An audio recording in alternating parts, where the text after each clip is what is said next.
We're hearing about the gopis, you do it in a transcendental consciousness, in transcendental awareness, what the spiritual energy is actually all about. If we actually hear in the proper mood, the proper attitude, and our heart is sufficiently pure, then we'll derive spiritual bliss by hearing these pastimes. Otherwise, we'll think it's some playful pastimes between a young boy and a young girl, and we ourselves will become lusty, and our hearts, instead of becoming purified, will become putrefied. So he said, first deserve, and then desire. Just like a high court judge, before he can become a high court judge, first he has to become a lawyer. If he thinks, well, it's too much trouble to go through all the preliminary schooling to become a lawyer, let me try to become a high court judge. That will not be possible. So first deserve, and then desire.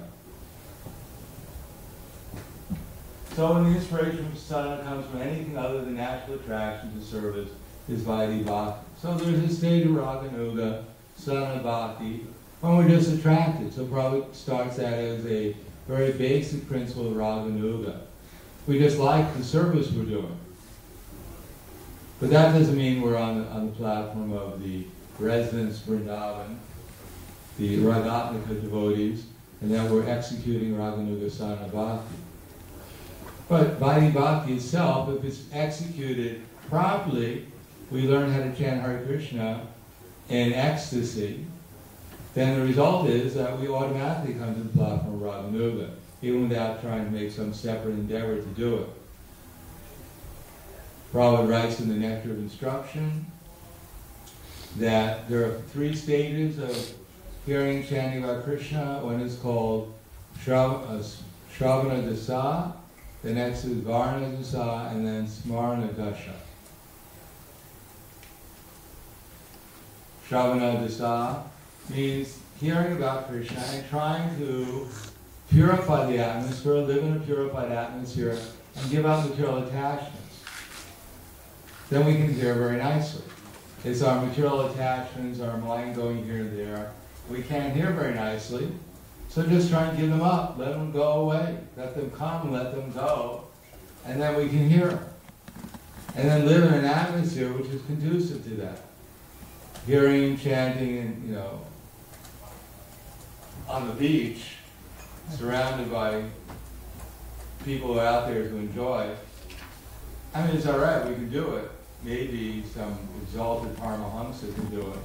But obviously it's going to agitate our mind a little bit. Watching everyone enjoying or going Hare Krishna, Hare Krishna. People looking at that, what is that person chanting?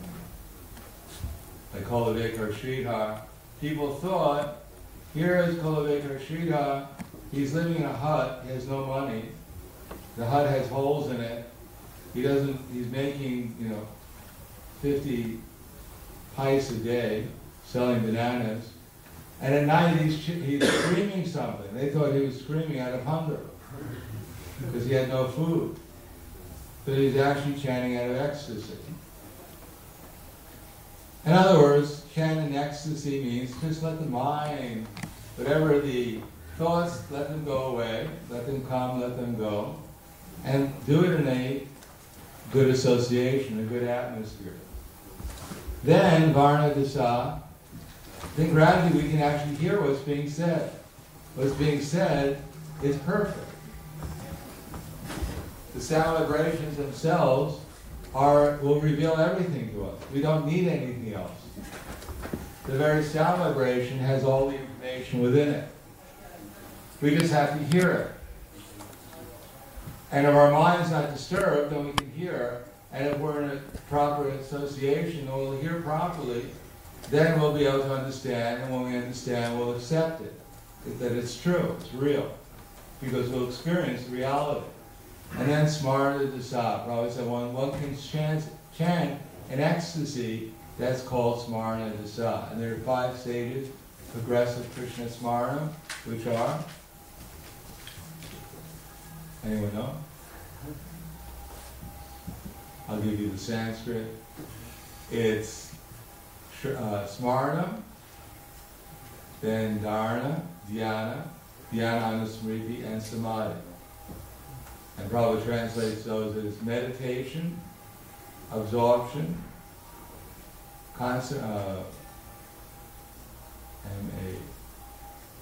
meditation, absorption, constant remembrance, and samadhi. So at first, the remembrance of Krishna goes on uninterruptedly. Then after that it becomes steady, and then after that it deepens, and then it steadily deepens, and then one is fixed in samadhi, and then after that one realizes one's eternal identity in relation to Krishna. Sampati das, the sun. And then one can follow in the footsteps of one of the residents of Vrindavan.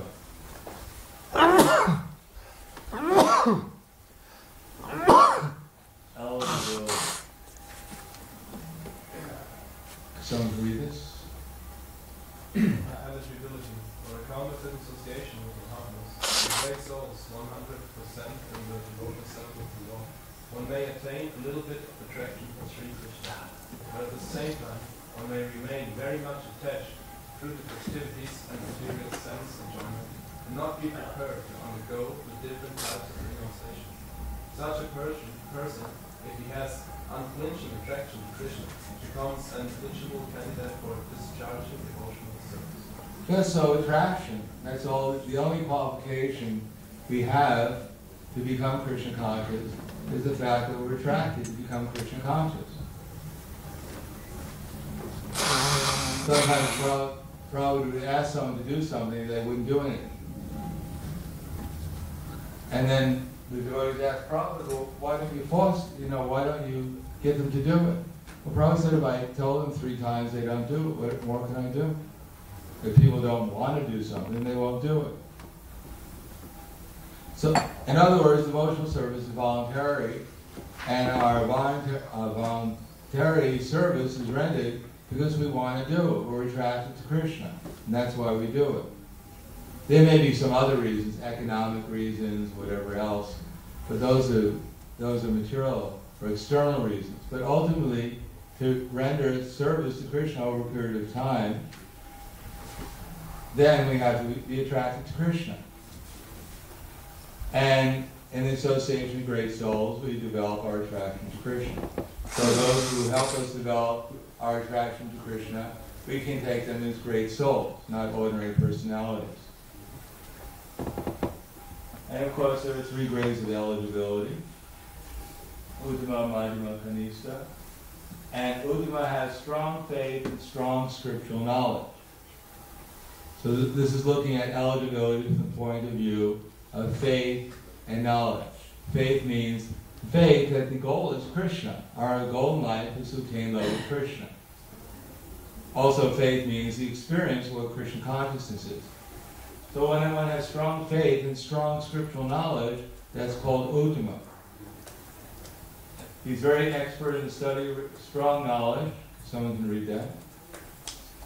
He's very expert in the study of relevant scriptures, and he's also expert in putting forward arguments in terms of those scriptures. Strong faith. He understands perfectly that the ultimate goal of life is to obtain the transcendental loving service of Krishna. And he knows that Krishna is the only of worship and love. Faith means conviction. The goal of life is to please Krishna and to abandon all other desires. So the Madhyama. Yes. How does those 3 levels of eligibility refer to 3 levels of devotee? Because normally we understand Uttama devotee to be Mahabhagavata, but this is like something... Well, Uttama means the best. So that